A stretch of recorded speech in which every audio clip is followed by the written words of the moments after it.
মহিলা চোর হোক আর পুরুষ চোর হোক, ধরতে পারলে হাত কেটে দাও, এটা কার কথা? তো ডক্টর উইলিয়াম ক্যাম্পবেল বলতেছে ডক্টর জাকির নায়েককে 2024 সালে, 20 সালে, 18 সালে এটা একটা অমানবিক নিয়ম, এটা একটা কোরআনের বৈজ্ঞানিক ভুল। আধুনিক যুগে মানুষের হাত কাটার বিধান চলে না, এ কথা মিথ্যা। কোরআনে এই বাণীটা দেওয়া ঠিক হয় নাই। কারা বলতেছে বলেন? এই কথা কারা বলতেছে? অমুসলিমরা। কারা বলতেছে?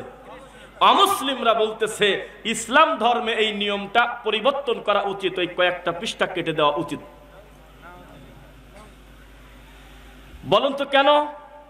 বলতেছে যেই যুগে মানুষ অনাহারে থাকে, যেই যুগে মানুষ বাড়তে বাড়তে এত বেশি মানুষ হয়ে গেছে, সেই যুগে মানুষ একটা ভুল করলে, চুরি করলে হাত কেটে দেব, এটা একটা অমানবিক, এই নীতিটা চলে না, এটা পরিবর্তন করা দরকার। আরে গাধা, তুমি বুঝতে পারো নাই ডক্টর জাকির নায়েক তখন বক্তব্য দিল, আপনি হাত কাটার দিকে ফোকাস দিলেন কেন? আমরা দেখতেছি সমাজে 2টা হাত কাটলে গোটা সমাজ ভালো হয়ে যায়, এর নাম হলো ইসলাম। 2টা জেনাকারীকে যদি মাটির ভিতরে বুক পর্যন্ত গেড়ে সাইড থেকে পাটকেল ঢেল পাথর মেরে যদি মুখ বাড়ি ভেঙে মেরে দেন, তাহলে এই গ্রামে গোটা জেনা বন্ধ হয়ে যাবে। এটা হলো কোরআনের আইনের চূড়ান্ত বাস্তবতা, ফলাফল। আর নাস্তিকদের নিয়ম হলো এই মূল অর্থের দিক তাকায়, তার গভীরতা বোঝে না। আল্লাহ এখানে হাত কাটাটা বড় করে নাই, গোটা সমাজ থেকে যাতে চোর দূর হয়ে যায়, এজন্য হাত কাটা 2-1টা দোষের কিছু না। প্রত্যেকটা মানুষের বুক পর্যন্ত গেড়ে মুখ ভেঙে দেবে, এটা শরীয়তের কথা বলে নাই। এই শরীয়ত চায় যাতে কিছু মানুষ এই কুকাম যদি করেও ফেলে, আল্লাহর ভয় না করে এমন ভাবে দৃশ্যমান শাস্তি দাও, এই দৃশ্য দেখে দেখে গোটা চাঁপাইনবাবগঞ্জে কেউ আর কারোর প্রবাসীর বউ নিয়ে ঠাট্টা করবে না।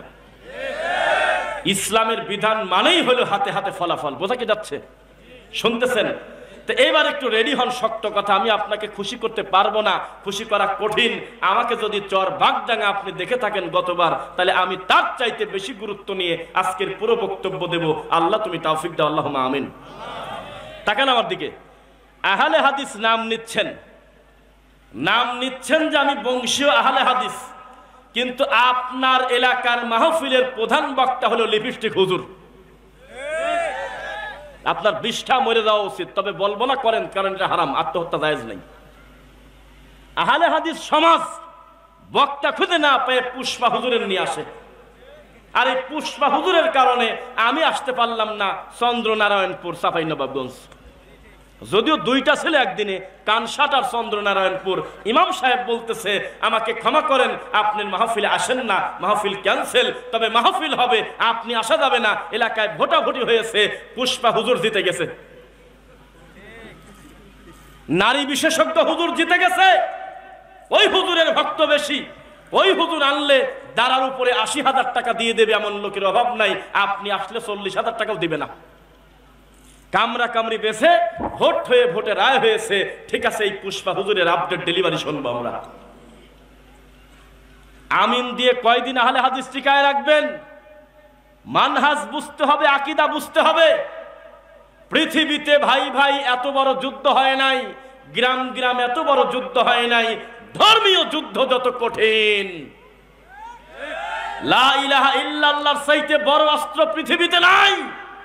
এটার জন্যই আম্বিয়া আলাইহিমুস সালাম দাওয়াতি কাজ করেছে, তারা নূর হয়ে এসেছে, জুলুমাত তাদের সামনে টিকতে পারে নাই। অথচ আমাদের লজ্জা লাগে, আহলে হাদিসরা আশেপাশে হানাফি খুঁজে না পায়ে শেষ পর্যন্ত নিজেরা মারামারি করতেছে, নামাজের পর মুনাজাত করব কি করব না। এই চাঁপাইনবাবগঞ্জে রাগ করতেছেন মনে হয়। আমি তার কারণ নাম বলিনি, কানা মনে মনে জানা। আমি তার বলিনি যে আমার এই কাকা খারাপ, তাই কি বলছি? আপনি নিজে ডিসিশন নিয়ে দেখেন এই চাঁপাইনবাবগঞ্জে এই কামরা কামড়ি চলে কিনা। এই যে কয়দিন আগে মানে 2-3 দিন আগে বক্তাকে ধরে পড়ে হয় মারেই ধরে, কে কয়দিন মুনাজাত করেন তারপরে যান। বুঝতেছেন না? অথচ সমাজে সুদ খেতে খেতে করজে হাসানা নামে একটা ইবাদত ছিল কোরআনের ভাষায়, এটা এই চাঁপাইনবাবগঞ্জবাসী ভুলেই গেছে। টাকা ধার চাইতে চাইতে মানুষ অস্থির হয়ে যাচ্ছে। মাকে হাসপাতালে রেখেও 10,000 টাকা কেউ ধার দেয় না। সুদের উপরে টাকা চাইতে দেরি, লক্ষ টাকা বাড়িতে ঢুকতে দেরি নেই। এত বড় পাপ আহলে হাদিস চোখে দেখে না। যেই সমাজের মানুষ আমি আসতে দেখলাম 15 বছরের ছেলে, 18 বছরের ছেলে নাটোরে দেখলাম ডান পাশের চুল সাদা আর বাম পাশের চুল লাল। আমি মনে করছিলাম মনে হয় এটা জন্মগত, মনে হয় শ্বেত, বা ওর বাপ দাদা সবাই মনে হয় জেনেটিক প্রবলেম রোগে এটা মনে হয় আগে থেকে হরমোনগত কারণে হয়েছে। কয়েকদিন না সাদা রং মারছে। পুরুষ মানুষের কানেরটা দেখেছেন? আমি আমার 2 চোখ দিয়ে আল্লাহর কসম নাকেরটা পর্যন্ত দেখছি এই জায়গা মারা। এগুলো পাপ তুমি চোখে দেখো না? পুরুষ মানুষ মহিলা মানুষের মতো পোশাক পরে রাস্তায় হাঁটে, এগুলো পাপ তুমি চোখে দেখো না? এই বর্ডার এলাকায় প্রচুর পরিমাণে গাঁজা ইয়াবার আমদানি হয়, তুমি চোখে দেখো না? গাছে ফল নামের খোঁজই নাই, আরে পাতা বিক্রি করে দিয়েছে 4 বার। তুমি পাপ চোখে দেখো না? তুমি এসে বলতেছো কি নামাজের পর মুনাজাত না করলে তার খবর আছে। এইটা তুমি বুঝলে এতদিন পরে? এদেশের মানুষ শিরিক বিদআতে পূর্ণ হয়ে আছে। যেদিকে তাকাচ্ছেন খালি মামলা হামলা, আর আপনি শুয়ে শুয়ে আপনি বলতেছেন মুনাজাত ঠিক রাখা লাগবে। আপনি মানুষই না। মানুষ কোরআন নিয়ে ব্যঙ্গ করে, হাদিস নিয়ে ব্যঙ্গ করে, আহলে কোরআন ঢুকে গেছে, হিজবুত তাওহীদ ঢুকে গেছে, ধর্মের নামে কুসংস্কার ঢুকে গেছে আহলুল হাদিসের সমাজে, অথচ আপনারা ঘুমাচ্ছেন এখনো। বাপের বেটা যদি হন, ডাইরেক্ট কোনদিন বলেন আমার ল্যাংলা ছেলে হতে পারে, পায়ে একটা না থাকতে পারে, তবে ছেলেটা আমার। আমার ছেলের একটা চোখ না থাকতে পারে, তবে ছেলে আমার। আমার ছেলের একটা হাত না থাকতে পারে, তবে এটা আমার ছেলে। আমারটা খারাপ হলেও আমার। আহলুল হাদিস সমাজে আলেমদের ভুল হলে আমরা পারিবারিকভাবে বুঝবো, আমরা ভালোবাসা দিয়ে সংশোধন করব, কারণ আকীদা এক, মানহাজ এক, মানুষের কিছু ভুল ভ্রান্তি থাকতেই পারে। তুমি আর কোনো অন্যায় খুঁজে পেলে না, আরে নিজেরা নিজেদের সাথে কামড়া কামড়ি করতেছে, ইহুদির দালাল পর্যন্ত বলতেছে। ভণ্ডামি বাদ দিয়ে কোরআন হাদিসে ফিরে আসো। আমি আমার দেহে শ্বাস থাকাকালীন কোনদিন গায়রিল মাগদুবি আলাইহিম ওয়ালাদ-দাল্লিন বলার পরে আস্তে আমিন বলবো না। ইমামের পিছনে সালাত পড়তে গেলে বা ফরজ সালাতে যেখানে যেখানে জোরে বলা লাগে আমি কথা দিচ্ছি, কারণ এটা নবীর সুন্নাহ। আমি আমার জীবনে কোনোদিন পায়ের সাথে পা মিলানো বাদ দেব না, যদি আমার পাশের ব্যক্তি টান দিয়ে পা সরায় না নেয়। আমি চেষ্টা করব। আমি হাতটা বুকে বেঁধে সালাত আদায় করব। আমি ইমামের পিছনে সূরা ফাতিহা পড়ব, এটা নবী সাল্লাল্লাহু আলাইহি ওয়াসাল্লামের সুন্নাহ। এই ইবাদত আমি করব, কোনটা ফরজ আমি মেনে নিলাম। কিন্তু এগুলোই কি শুধু আহলুল হাদিসের কাজ? আর কি কোনো কাজ নাই? আহলুল হাদিস কোন রাস্তা দিয়ে হেঁটে গেলে বেদাতি হুজুরের ওয়াজ বন্ধ হয়ে যেতে হবে। এখানে একটা বেদাতি হুজুর বক্তব্য দিচ্ছে তাবিদের ব্যাপারে, কুলখানি করা, মৌতি খাওয়া হুজুর ওয়াজ করতেছে। আল্লামা টুপি হলে আমার চাইতে 4 ডবল উঁচু, 40,000 টাকা আগে নেছে আর 50,000 টাকা পরে নেবে। এই জোকার মৌলবী বক্তব্য দেবে, আর আমার ভাই এই রাস্তা দিয়ে হেঁটে যাবে, আপনি হেঁটে যাবেন।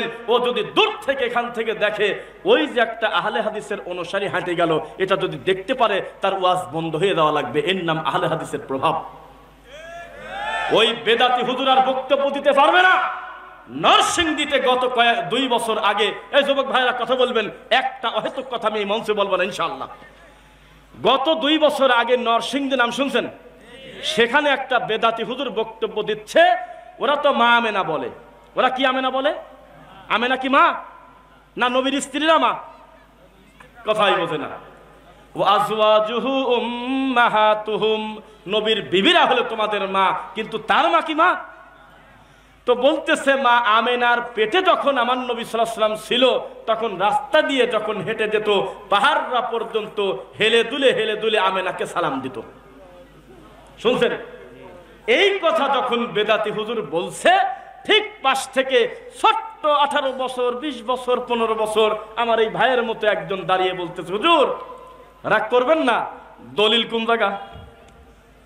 কি বলছে বলেন? কথা কি বেশি বলছে? অথচ বক্তার সুপার কাছে টিকা যাচ্ছিল না। একবার কয় ডক্টর জাকির নাকি ইহুদির দালাল, পাবলিক তো গরু কয় ঠিক, আবার কয় যে আহলে হাদিসরা খ্রিস্টান কয় ঠিক।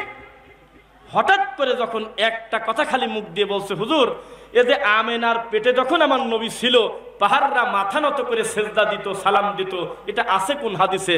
রাগ করে কষ্ট আমি ওয়াজি করব না। কয় কিতাবে হালবিয়ায় আছে, সিরাতে হালবিয়া কয় আমি হালুয়ার কথা তো বলি নাই হুজুর, আমি বলছি কোরআন হাদিসে আছে কোন জায়গা, কয় বেশি বলে ওয়াজি করবো না, চলে গেল। প্রভাব কাকে বলে দেখেন।